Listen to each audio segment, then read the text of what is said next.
May hapon, Negros. Ini ang Digicast Negros 10. Ang nagapanguna nga napulo ka mga balita sa isla sa Negros ang amo ni gadulong sa inyo. Updin ninyo kami via Facebook, YouTube, kag sa KK Channel 11. Kag sumungo batian nyo man kami live sa FM station nga 91.1 FMR Bacolod. Kagyari ng top 10 nga mga balita sa Negros subong adlaw. Traffic enforcer nga nagpanakop sa mga naga-double parking dinreklamo. Without chief, gindayaw ang inimo sa enforcer. Tatlo ka mga barangay sa Banwas ang Kawayan ginpangbaha. 300,000 pesos nga cash ginkawat sa vault sa San Carlos City. Senior citizen patay matapos malumo sa suba sa Cadiz City. Kag sa good vibes, huli pero di kulong sa checkpoint. Inatanan sa Digicast Negros 10. Sa number 10,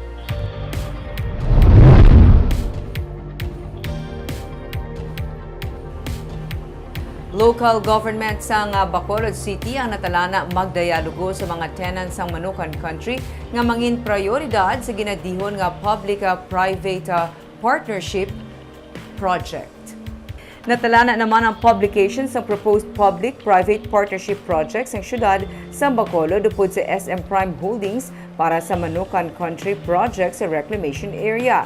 Ini ang pagsundan sang Swiss Challenge System agud matagaan sang kahigayunan ang iban pa nga mga proponent para sa PPP project. Suno kay City Administrator Pacifico Maghari III, magadayalogo man ang syudad upod sa mga tenants sang Manukan nga amo ang tagaan sang prioridad sa tion nga matigayon ang project proposal. Tinutuyo sa syudad nga mapatahom kag ma-develop ang Manukan Country nga nagaserbe nga atraksyon sang syudad. Sa bulig sang pribado nga kumbuyahan, luyag man sa syudad nga ma-develop ang kapin 1.3 hectare nga propiedad nga nalakipan sang Vendors Plaza. Ngayara lang sa kilid sang mall. Nanindugan na sadto ang mga taga Manukan batok sa ginakabig nila pag-privatize sa Manukan sa Kabalaka nga hindi nila masarangan ang bulanan nga renta sa mga stalls. Sunod kay David Montoya, ang presidente sa Manukan Country Brotherhood Vendors Association, wala sila sa schedule bahin sa ginadihon nga dialogo pero handa sila nga pamatian ang plano may kangtanan sa PPP project. Since the facilities will be improved, syempre base may adjustments pa na sa rental rate. So ang ginalantaw is the affordability plus ang plastada gid sang spacing ang ila customers. If you look at it, what makes Manukan a tourism spot is not just the place but ang mga dugay-dugay na gid blagala luto da ang mga operators no. So they're part of also the tourist attraction and of course considerar gina sila nga baskin mag PPP. They'll be given priority.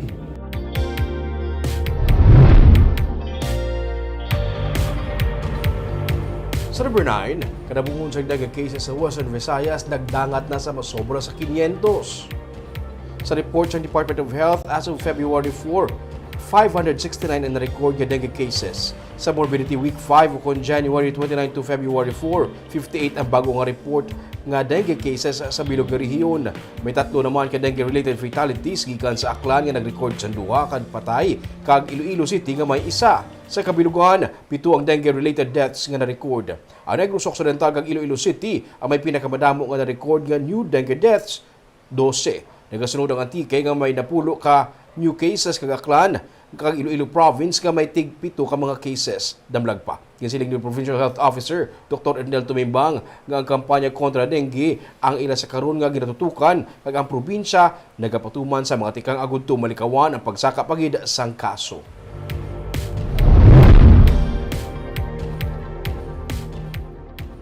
Sa number 8, Negros Occidental Governor Eugenio Jose Lacson ang nagsiling nga siya nagalaom nga sa tion magbiya na ang bag-o nagpungko nga pamuno sang 303rd Brigade sa Philippine Army mas mangin malinong pagid ang probinsya.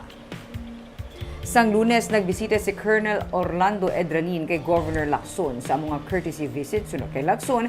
Ginapanginbulahan niya si Edralin sa iya sini bag-o nga assignment kag ginalauman niya nga kung mag-abot naman gid ang tion nga mahuman sini ang iya nga trabaho bilang pamuno sa nga 303rd Brigade kung tani mas mangin malinong pagid ang Negros Occidental sa sitwasyon sini karon. Isa sa mando nga nabato ni Edralin gikan sa pamunuan sa militar amo nga ipabilin kag paayon pagid ang kampanya kag pursuit operation batok sa rebelling New People's Army nga sa karon ang naghuyang na. Antes pa man nagpungko si Edralin, pila ka mga matag-as nga opisyal sa CPP-NPA ang na-neutralize. Nabungkag naman ang pila ka mga guerrilla fronts. Sa number 7,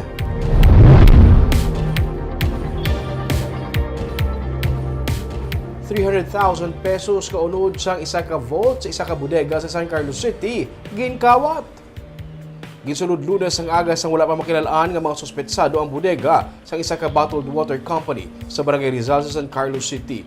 Nakita na lang sang empleyado sa kumpanya nga naguba na ang kandado sa ilang warehouse kag naguba man ang portahan sa ilang main office. Nadula naman sa vault ang ₱300,000 nga cash pati na mga tseke. Parayon karon ng investigasyon sa PNP. Tubtob karon wala pa may matumod nga mga sospek.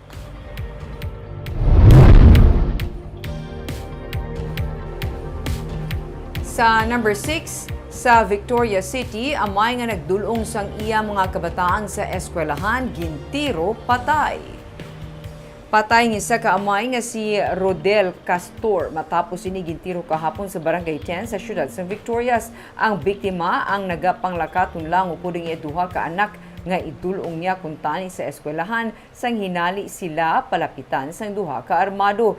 Gintayaan sa pusil suno sa pulis si Castor kag ginpahigda. Didto kag gintiro siya gilayon sa makapila ka beses. Isa sa ginalantaw karon sa PNP nga motibo amo ang pagtimalos bangod na preso sadto si Castor bangod sang kaso nga homicide sang tuig 2005. Ang pamilya sang iya sadto ginpatay ang yara lang man sa area suno sa pulis. Padayon pang investigasyon sang PNP.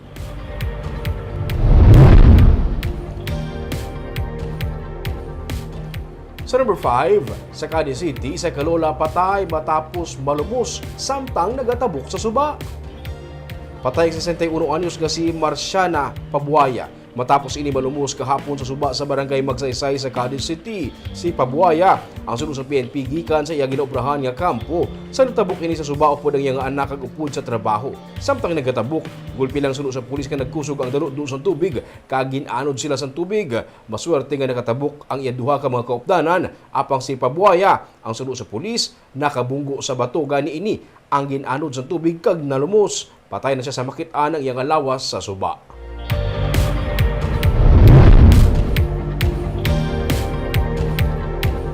Sa number 4, baha nagluntad sa 3 ka mga barangay sa Kawayan sang kahapon.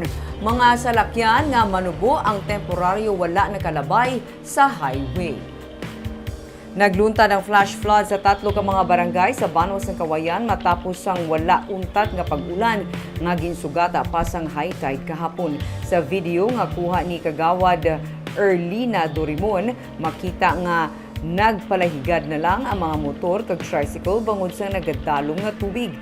Ang matagas lang ang mga depasahe nga salakyan, truck kag bus ang nagaubog sa baha. Suno kay Mayor John Ray Tabuhara nga humalin Lunes ang gabi nagtupa ang ulan sa ilang banwa nga gintunaan sang pagtaas ng tubig apang labi pagid ini nga nagtaas ang ginsugata sang taob. Bangod sini naglapaw na ang tubig sa highway sang barangay Mambugsay, Tiling kag poblasyon nga nagsulod pa sa mga kabalayan kag baligyaan. Sunod kay Mayor Tabuhara, may pila ka mga residente nga temporaryo nagbiya sa ilang mga puloy-an apang nagbalik man matapos nga amat-amat na nga nagtahaw ang tubig baha. Martes sang kasisidmon. Dugang pa sang alkalde nga ang pagbaha ang resulta sang pagpangutod sang kahoy sa kabukiran kag ang development sa highway rason nga wala na sang alagyan ang tubig.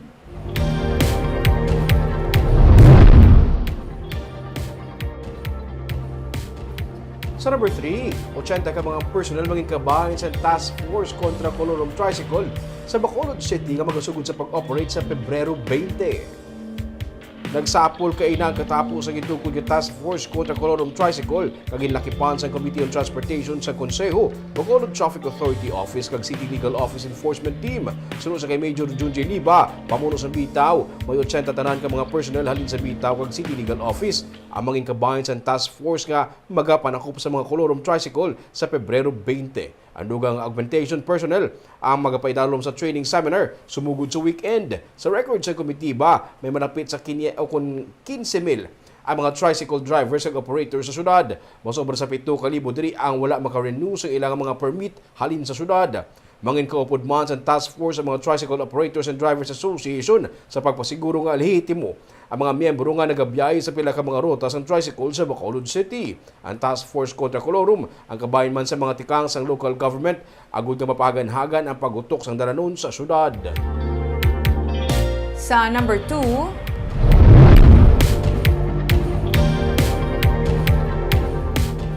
Save the Sugar Industry Movement ang nagapagkamalaot sa ginaprubahan nga importation sang kalamay. Ginapanawagan man sa grupo kay Presidente Ferdinand Marcos Jr. ang pag-appoint sang Agriculture Secretary nga amo ang magatutok sa mga isyu nga ginaatubang sang sugar industry. Kuntani, pamatian man sa Presidente ang ilang nga panawagan. Sunod kay Wenny Sancho, ang convener sang Save SIM, ang importation injustisya sa mga small producers kag workers sa sugar industry. Nabutang karon sa peligro sunod sa iya ang industriya sang kalamay kag kun wala sang may mangisog nga magpamatok sa amo nga tikang, maga-collapse suno siya ang industriya. Sang Lunes, ginlagdaan ang Sugar Order number 6 nga nagatugot sang importation sang 440,000 metric tons ng kalamay. Ini ang ginpadala na kay Presidente Ferdinand Marcos Jr. para review antes pa man ang pag-release sini. May bahin sa 440,000 metric tons nga gilayon mag-aabot suno kay SRA board member Paul Azcona, kag mayara naman sa mag-aabot tranche by tranche. Tinutuyo sini amo nga mapapanaog ang retail price ng kalamay nga hindi tuman maapektuhan ang mga mangunguma. Sunod kay Sancho, isa kadako nga rally ang ilang nga plano. Ang ginakahangawan amo ang pagpatuman sa ulihi sang sugar import liberalization nga amo ang magapatay sa industriya suno sa iya. Manifest our indignation against this unfair, immoral, and unjustified imposition of sugar import. Sugar import liberalization is a de facto form of trade liberalization. Amata-mato na ni siya.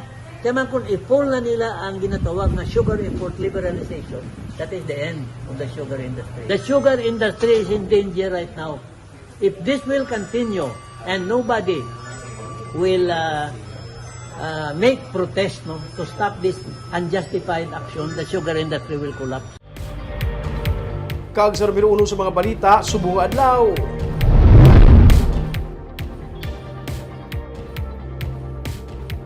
Ginapasapasahan sa karon sa social media ang video sa pagbaysay sang motorista kag traffic enforcer. Ginakop sa traffic enforcer ang isa ka driver nga nag-double parking sa dalan kwadra sa downtown sa Bacolod. Sunod sa kampo sa driver, naging arogante kag may pinilian ng traffic enforcer. Pero gindayo naman sa pamuno sa Bitaw, ang ginimo sa traffic enforcer nga sunod sa iya, naghimo lang sa iya responsibilidad. May report si Nico Delfin. Sa video nga gin-post ni Georgina De Mesa sa social media, mabatian pang pagbae sa mga driver kag tag-iya sang salakyan nga gin-issuean sang citation ticket sang katapo sa Bacolod City Traffic Office. Ini matapos man nga madakpan sila nga naga-double park sa Quadra Street sa downtown area sang Lunes sang hapon. Ginsiling ni De Mesa nga nahangpan niya ang nahimo nga traffic violation sang iya anak nga lalaki nga among naga-drive sang ila salakyan nga nagpark sa makadali sa may dalan agod nga magbalik sang resibo sa malapit nga baligyaan. Ugaling wala niya manamian ang pagyawyaw sa ila sang enforcer nga nagkuha man sang driver's license sang iya anak. Wala, puro na tanan sir, naka-double pass mo. Bali na tunga kami may ara sa una namon asa sa pusta. Pero kaya hindi man natani ang issue sir, kay ginahatag naman sa iya ang lisensya. Ang pag-approach lang. Oo, pag-approach siya lang kag pagsinggit niya sa bata ko. Kaya biya, upod to namon niya ang ang naghambal nga hindi pagkataglisensya mo, hindi magpadako. Dugang pa ni Demesa nga madamo man sang wala nagasunod sa no parking sa mga dalan pero naglibog ang iya ulo nga sila lang sunod sa iya ang naisyuan sang citation ticket. Kadamo sang parking, isa lang ang dakpon. Naninggit na sa tayo niya. Ano ba sige sa wakal, nagambal na lang ko eh. Sige sir, ara naman sa imong lisensya. Pero make sure lang nga madakop mo ni sila tanan-tanan. Pahayag ni Major Junji Liba, pamuno sang Bitaw, wala siya sa may nabatian nga malain nga tinaga halin sa traffic enforcer nga si Bartolome Martinez kun basehan ng video nga nakalabot sa iya atensyon. Gani gindayaw niya ang ginhimo ni Martinez nga nagtuman lang suno sa iya sang responsibilidad batok sa mga nagsupak sang traffic guidelines. May mga netizen man nga nangin negatibo ang reaksyon sa nakitaan nga video. So sakit ako buot nga pamati ko sa video galantaw ko. Wala sa maginhimo nga malain ang atong enforcer, gapang saway, gapang dakop. Kung hindi ta pagpatihon ng enforcer, ano ang matabo sa aton nga dalan?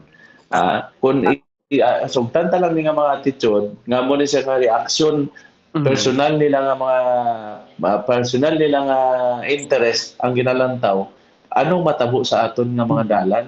Naagyan pa mismo sang pamuno sang Bitaw nga manaway man sa mga violators sa downtown area pero masami, mas maisog pa suno sa iya ang mga nagasupak sang pagsulundan sa trapiko. Gani panugyan niya sa mga motorista nga i-examine anay ang kaugalingon kung may nahimo nga violation antes pakalainon ang mga nagaserbe nga enforcer sa dalan. Subong ido na lang ka kuring nga way kay balo about sa traffic problem sa Bacolod. Tanan kita aware na. Meaning, kung gidin kita nga mga kalye, please, kung wala ka mo kay balosang naton ginapatigayon dira mismo particular nga dalan, mamangkot properly sa enforcer. Kay instruction ko na sila, kung may mamangkot, i-guide. Do not insist. Isa ka bagay, nga wala ka man may nabalaan, hindi ka man kay balo, kung anong ang ginapatuman. Ikaduha, amo lang na, no? Examine ana imo kaugalingon before ka mag-complain. Ang mga traffic enforcers, kadaman diri mga job order workers sa syudad, ang nagapaidalom sa aptitude test, mga training seminar angot sa mga pagsulundan sa trapiko. Suno kay Liba, wala man siya nagakulang sa pag-remind sa mga Bitaw personnel nga palabaon pang pasensya kunyara sa dalan. Nico Delfin para sa DigiCast Negros. Sa Good Vibes,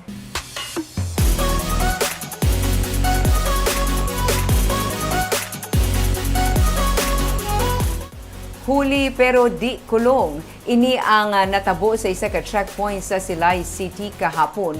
Ini ang klases ang checkpoint nga gustuhon sa mga motorista magpadako. May report si Romeo Subado. Kung makakita ka sa mga naka-uniform nga mga pulis nga may signage nga checkpoint, may mga nagapundo kag wala na nagarekta labay. Parehas sa natabo kahapon sa highway sa Silay City sa may McKinley Street sa tabok sang Public Cemetery. Ang katapos ang 1st Negros Occidental Provincial Mobile Force Command, nag-set up sa checkpoint. Kutob sa mga nagalabay nga riding in tandem, ginaparahan. Hindi para isuwan sa citation ticket, kundi para hagaron sang libre nga pictorial, harana, kag, gabot-gabot mo sa diin. Pwede makadaog sang bugas o kun cupcakes.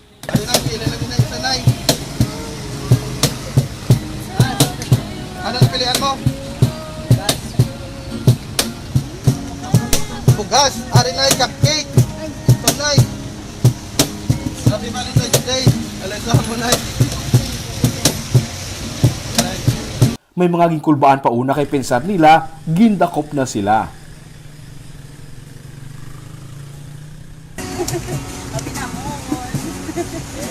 Sabi niyo, dakop na. Sir, halong ka mo, ma'am sir. Halong ka mo, ma'am sir. Ano man value sir sa pa-surprise namon? Buti kami.